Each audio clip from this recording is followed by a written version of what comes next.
Okay, awesome. Well, I just wanted to thank everybody who's able to jump on. I know I was getting some messages saying people had some emergencies that weren't able to make it. So we just wanted to, we'll record this and shoot it out for others that are interested in watching it later. So Jacob is here with me. We just wanted to take a minute to kind of introduce ourselves. So, and our family. Oh, I don't think I'm on the right screen. Oh, am I? Can you guys see what I see? Okay.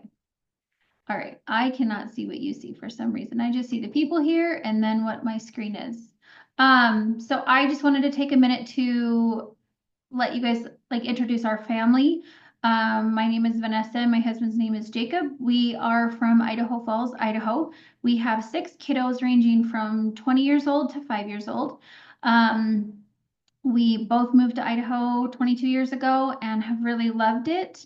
So yeah, that is a little bit about us. We bought our first house. We've been traveling down to Page for about 12 years, 12, 15 years. My brother actually was a teacher there. My sister-in-law was the cheerleader and worked at the district. And we started traveling down there for family vacations and really, really loved the area. So Jacob started looking at all of the, looking at houses and stuff like that. We ended up buying this house in 2021. It's down in the Ranchettes. So if you know that area well, we're kind of just split right between Antelope Canyon and Horseshoe Bend off Hull Road. So I'm going to put our website actually in the chat, just in case anybody needs to look it up, check it out.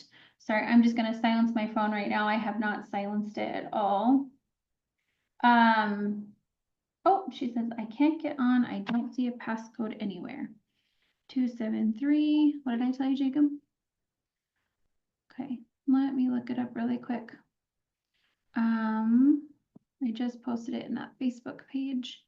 273 103. 273103. Okay, sorry about that. All right, it looks like everybody got the code. Perfect. Sorry, usually when I set a chat or I set up an appointment like this, we don't need codes. Usually it just allows everybody to get in, but I'll keep an eye on the participants and we'll let people in as they come.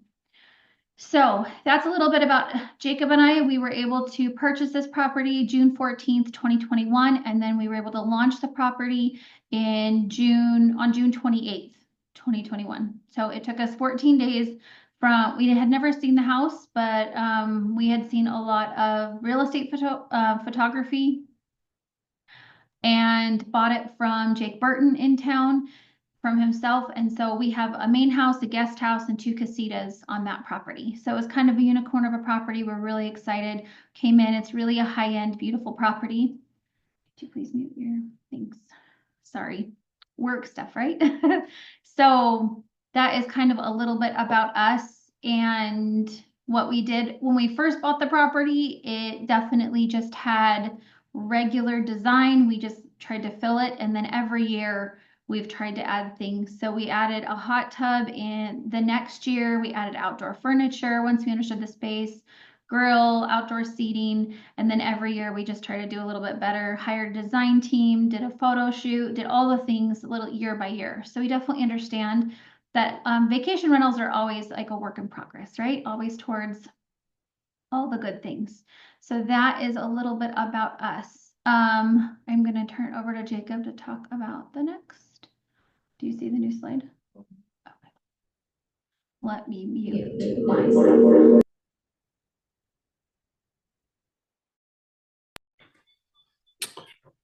Yeah. Sorry.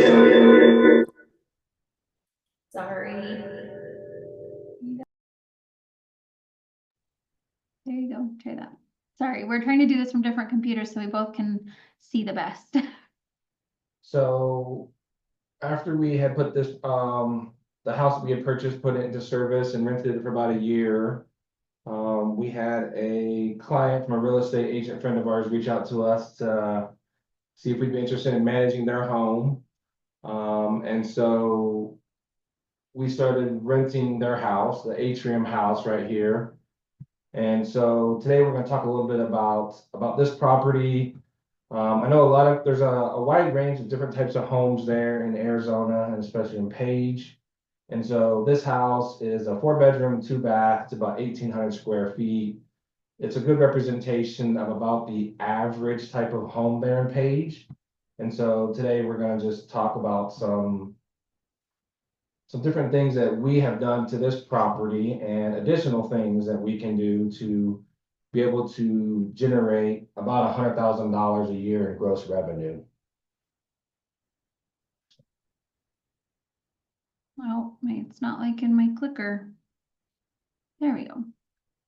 So as property managers, we use some different tools and softwares, one of which is a software called AirDNA. What they've done is they pull rental data from Airbnb and Vrbo, and that way you can look up different addresses and see what about a property you can rent for. You can see what the top properties in the area are, and as you can see here, that property that we are currently managing is the top property as a 4-bedroom, 2-bath. This property is doing about $82,000 a year in gross revenue. And so today we're going to talk about some of the things that we have done and some of the things that we have recommended to that client in order to increase his revenue as well. Okay, so number one, this is why you guys all came, right? Not to really know about us or what we've done, but really as owners to know where to add value to your house. Because number one is as owners ourselves, so I need to go back just a hair. We own a house in Page, Arizona. We also own a condo in Daytona Beach, Florida. And then we own another dome style house in North Carolina. We had some nasty storms this year, and so we've been having lots of heartache watching that beach disappear. So that's kind of where we are at as owners. So we kind of have a lot of different variety. And we did own another house in Page that we just sold to a single family. The reason why we decided to do that is because honestly, like we include God in all of our decisions in our business and in our family. And we felt very, very prompted to sell that home. And we did, and it was scooped up really quickly. And then we went and sold all of the furnishings to people in town and refurnished other homes that we had, kind of refreshed everything. So that's a little bit about us and our vacation rental journey. But let's jump into the tips that we have. We just want to let you know the tips that we've come up with aren't just on a whim. They've really been proven over time. As we've developed, these plans, we kind of wait and watch and see if it moves the money needle before we come out and say, hey, these are the steps we would take if we had to go back and do it again. So we want to just let you know, if you have any questions, shoot those into the chat box. We can see those as we go. So if you have any specific questions, we're happy to answer those at the end, or while we're in that talking about that space. So tip number one, outdoor space. The best bang for your buck. Outdoor lighting. It is the cheapest and it is the best for just creating that atmosphere of, like we call it, the bouginess. Creating an experience that your guests can come. I have so many people that will message me for this atrium property because they want to enjoy the outdoor space. There's not a lot of trees. We're still working on getting like the fence repaired. It's an older fence, but people don't really mind that when they have a place to gather, they have a place to sit together. This house did have a grassy area where this grass area is before. But as you can see kind of in this before slide, it was just an empty rocked area. It does have a boat parking on the side, which is always amazing to have in Page. So the upper right-hand corner picture, you can kind of see, can you guys see my mouse move? Okay.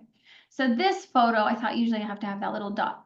This photo is a daytime photo. You can barely see the lights on.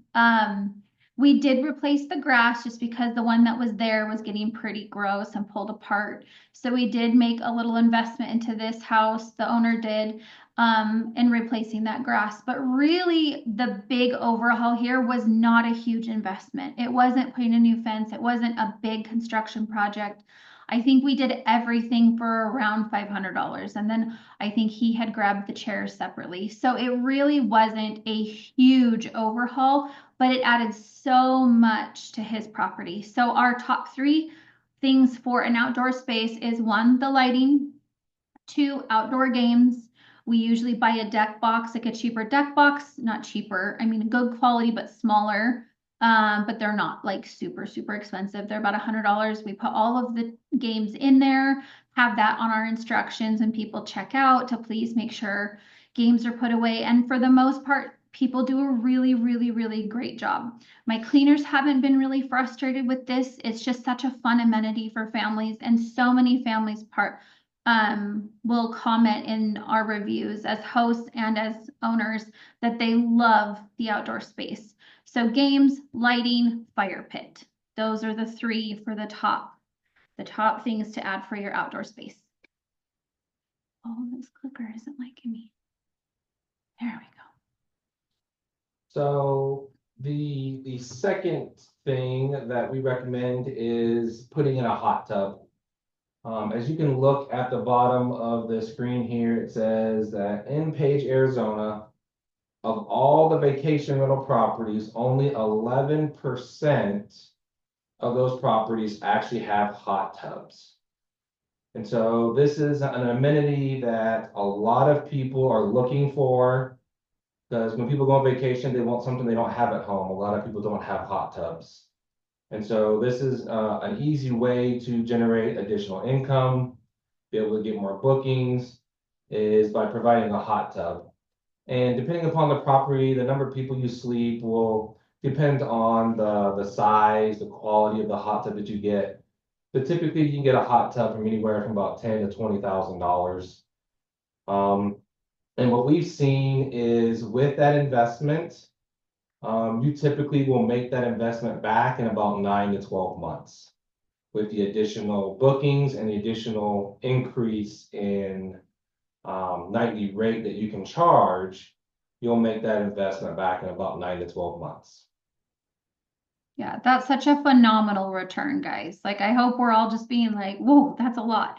It took us a lot to get those numbers. I see a question from Roxanne. Thank you for asking it. She said, gas or wood fire pit. So Roxanne, you'd have to talk to your homeowner's insurance. But as far as we go, we always do propane. Number one, Paige runs on propane, right? So we're all used to that. We usually stock one for our grill, one for the fire pit, and then we have a spare propane tank in the usually in our garage or on the side somewhere, nicely safe, tucked away, somewhere guests can access it. And then we get those filled once a month, and we haven't really had any issues with that. Wood, to me, we have to assume that most people that come to our homes need to operate things easily. And so we have really clear instructions that as an owner, I gave to my co-host, or like I have. And if a guest needs the instructions, we have those listed on the fridge. I have them listed near the fire pit, and then I have them digital as well.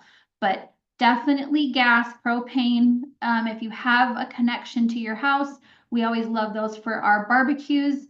But with our barbecue grills, we have a timer so that it doesn't use all of our propane and someone leaves it on all night. So definitely propane on that fire pit. Thank you for asking. All right, tip number 3. This is my realm of creativity, and it's something I really, really love. You can tell on these two pictures on the left, Jacob took a standard, these are actually the listing pictures from our client's house, the Atrium house. This is how the house was listed for sale. And these were pretty similar to the pictures that they had used previously, because this was a vacation rental before. When we came in and did our first initial walkthrough, we were property managers probably, or we call it co-hosts, right? We don't take the payments, we just invoice at the end of the month. So as co-hosts, we walked in and probably had a quick turnaround on this property. I think we had 2 weeks from, hey, I want to work together. Hey, will you take this house? And this was one of our first houses that we had even looked at as taking as clients. So we kind of did some learning and growing, but in this, photography plays a huge role. It is literally on Airbnb, Vrbo, on your website. total, it's the #1 marketing tool that you have. So I went through and did some training. I hired a really great company to teach me how to do vacation rental specific photography. If you want to check out their information, it's overlook2overbook.com. I'll post that in the chat box. And I worked with them, trained with them, did a bunch of my houses with them, because they did a full listing optimization. They taught me so much.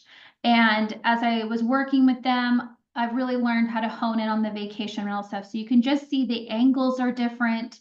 You can tell the coloring is warmer. It is actually what it looks like. So when you're there in person, you realize what the color of the wall is and what it should look like in photography. So I'm going to go through one more slideshow. So here, it's just lowering your angles. Some of the windows will be darker if there's something to see out of them. Here, it's kind of a neighbor's house, so I didn't see that was really an advantage there, but you can just see the outdoor space, how much different it is when you wait till night, turn those lights on, add a different color rug. I mean, we did do a little bit of design tweaking here, not a lot. This is actually the same exact furniture piece, but when we do better photography, we make more in our houses. It's always 100% worth the benefit. And I paid thousands of dollars for my photography session, my listing optimization. They wrote all of my photos, or they wrote all my captions for my photos, and it was really a full package. They taught us how to stage and how to lay things out. So we're kind of reusing some pieces throughout the photos.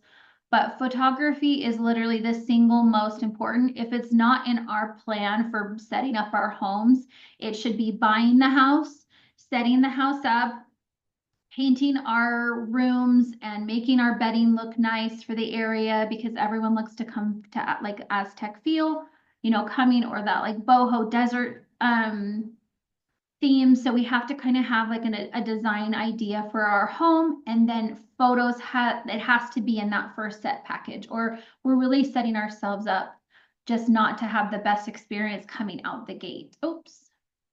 Apparently one click did it this time. I'm so sorry. Just blowing through it all. Okay, there we go, Jacob. So tip number 4 is adding extra beds or guest space. So if you look at the top left, we had this interior laundry room that we turned into a 4th bedroom. On the top right, there's a king bed.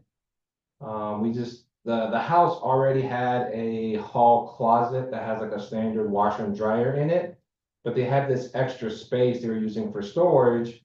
And so we moved that extra dryer and that storage out into the garage, and then converted this little storage room into a 4th bedroom. And so if you look in the bottom left, another thing that we have found that works really well is if you have a large bedroom, sometimes we can put 2 queen beds in there. We prefer 2 queen beds over bunk beds, just because there's not too many adults who want to sleep on a bunk bed, let alone the top of a bunk bed. And so we really like to try to fit 2 queens into some bedrooms that are larger. With some of the experts that we've talked to and the trainings and kind of in the space, as long as you have about 10 to 14 inches of walking space in between the beds, that's acceptable. So for example, that left picture, you have the left bed's pushed all the way to the left wall, the right bed is pushed all the way to the right wall, and there's about a 14 to 16 inch walking space in the middle. And so that is kind of the minimum for industry standards. And so that's another way that we found to be able to add some extra value is maybe you have a large room that you have a king bed in, but maybe you have another 1 or 2 other king beds in your home. You can convert that larger room to be able to sleep an additional 2 people. But when you do the 2 queens over the bunk beds, you can have, adults or kids sleeping in that space versus just kids in bunk beds. Yeah, so Jamie just asked a question in our chat box. She said, isn't there supposed to have a window legally in bedrooms for fire safety purposes? Absolutely. So we're not functioning. If you went to the city and you looked up the code for this house, it would be a 3 bedroom, 2 bath.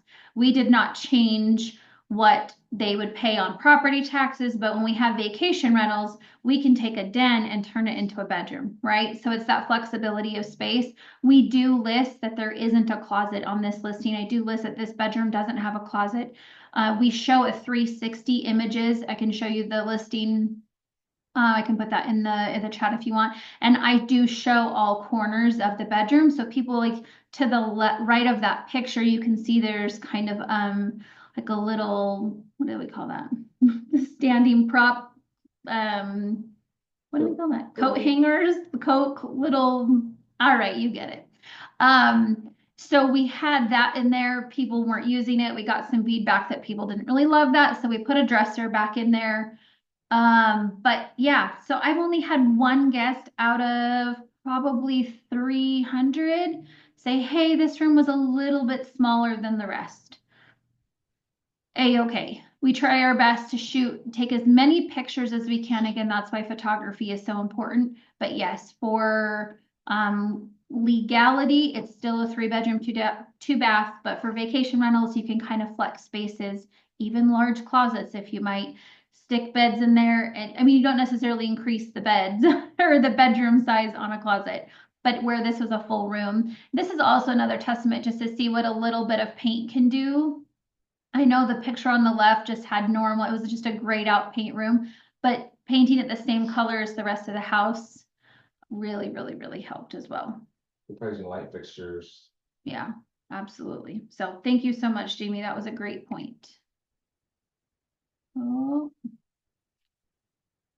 All right, this is mine. Tip number 5. So this is something that I have discovered. I'm giving you a nugget here. So if you have a different property manager in mind, write this down, or a co-host, write this down and take this to them, because we were able to get about $12,000 to $13,000 last year extra, and we had only started this probably mid-year for him. For the client that we have, we took the house. So on the left, you can see it says Atrium House, lots of boat parking at Antelope Canyon. We specifically tailor our listings.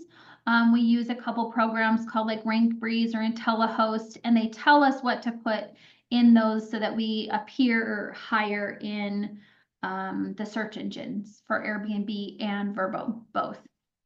But the golden nugget is we flex this space. So it flexes from a 4-bedroom, you can see here, entire home and page, 10 guests, 4 bedrooms, 5 beds, 2 bath. So they know this house, this listing is a 4-bedroom. If you come over here to the single house or the single room, it says 2 guests, 1 bedroom, 1 bed, 1 bath. So in this listing, if I go into click into the actual listing, I only show the master bedroom and the master bathroom. And there's something about Page where there's just 2 people coming at, and they come at a much higher rate than any other market we are in. So Page itself, there's kind of this nice little niche. What I do is I have 2 listings. I open up this smaller listing, the 1 bedroom, 1 bath. I flex it 2 weeks before they come, or before like the date. And then I close off all the dates from the big house. And so it's really just hitting people last minute. I charge 75% of what I would charge for the big house on the 1 bedroom. And I would be shocked. Like, you can just see the reviews. Everybody loves having that one bedroom, but they love having the house to themselves. We are pet friendly at both houses. And I know sometimes that does help, increase in the shoulder season. I really don't open up this 1 bedroom, 1 bath in the summer when we're doing a lot of turnover. I don't really open it up in March unless I have 1 night window available. My cleaners do have a lower rate for doing that because they're not turning over all the beds.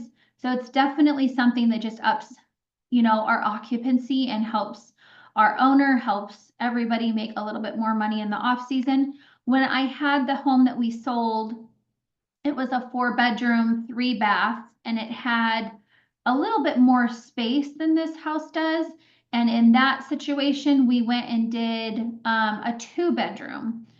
Just because of the dynamic of the beds and where the bathrooms were.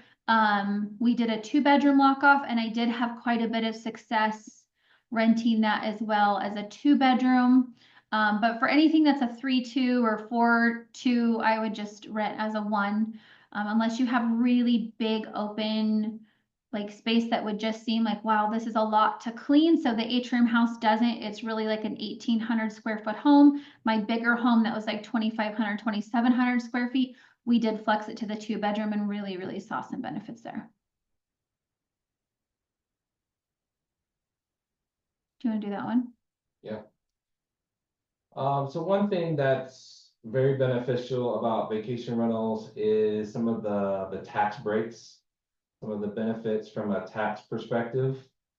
So through this process of us investing our own money and then helping this additional client, I've done a lot of research and education, working with CPAs and stuff like that to be able to understand these loopholes.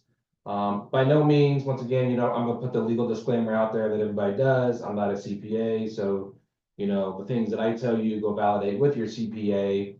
But we have learned a lot of different techniques, and on how to take a benefit of these tax breaks. So for example, the IRS has certain qualifications. So there's a term called material participation, and there's about 7 different ways you can qualify for material participation. But once you do that, then you become basically a real estate investor in the sight of the IRS, and they're willing to give you tax breaks. You can go out there and use a strategy called bonus depreciation, where you can depreciate, because typically in real estate, you depreciate over 27.5 years. But with vacation rentals, you can depreciate 100% of that depreciation year 1. So generally speaking, it's about 30 to 40% of what you paid for the home, is what you can get back in a tax deduction or a tax loss against your business income. And so we're going to provide another Zoom to kind of talk more about some of these different strategies in detail next week. So if you guys are interested in doing that, I know some people have purchased homes recently, and to be honest, this time of year is the best time to implement these strategies because it's easier to meet some of these qualifications for material participation. So if you're interested, we're gonna have this Zoom next week, and we can talk about some of these strategies, answer some of your questions. But once again, the caveat is I'm not a CPA, so I don't know how these will apply to your specific financial situation. But we want to educate people on, the quote unquote STR loophole techniques, so you can take some of these concepts to your CPA and be able to implement those. Because one of the big benefits of real estate is the tax benefits. Absolutely. So he just wanted to give you guys, sometimes it's hard to put these things, the tips that we've given you into a specific, like your property. So if you guys need a free property review, we're going to be doing those next week. They usually, send us your link, send us your house. We give you, some feedback. We chat about different investments you can make really quickly. That's kind of where we come in. I guess I should have prefaced this with like, I do guest relations, photography, creative, like listing. And then Jacob does all of the purchasing and acquisition for our homes and properties. And he actually does that for others as well.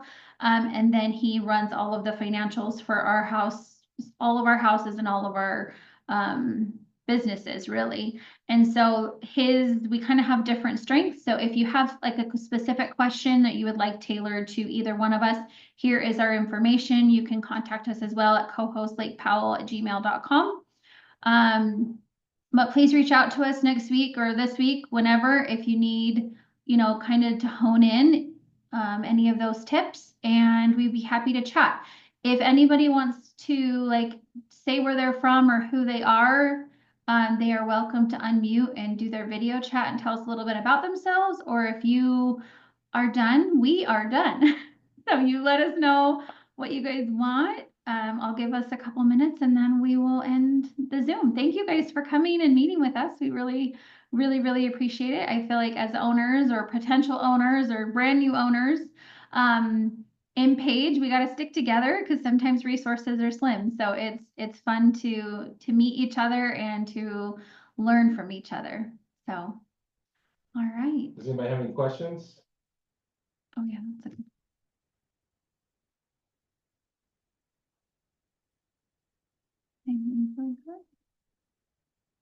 Okay, awesome. thank you. All right, guys. Have a good day. Thanks.